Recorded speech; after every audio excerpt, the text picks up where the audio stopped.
بسم الله الرحمن الرحيم داوديال halkan waa bartaan YouTube kulana bil live news dhamaantiin horta waan salaam yaa muddo dheer oo aynu ka maqnayn hawada oo aanan bariyan wax kale baa soo dhigin maanta runtii waxaan idin soo gudbinaynaa geedidka cusub iyo shimbir aanay dadka dambe badankiisu aanay garanahayn waa shimbirta loo yaqaan Kabiyahan Dhoorre runtii geedka idin muuqdana waxa la yiraahdaa waa geedka kidiga dad badan ayaan kidiga aqoon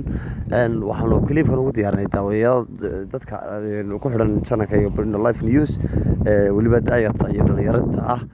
in ay kala bartaan dhirtooda iyo shimbiraha ay dalkeenu hodanka ku yahay clipkan oo aan ugu talagalnay bahalkan yar ee halka idinka muuqda oo loo yaqaan Kabiyahan Dhoorre in ay bartaan dadku wakaad duulayso maaragtaan bahalkaas Kabiyahan Dhoorre la yiraahdo laga sheekaynin geedka yar buu saaran yahay bahalka yar quruxda leh ma sha Allah cidiisa hadii aan idin maqashiyo cidiisa aan eegno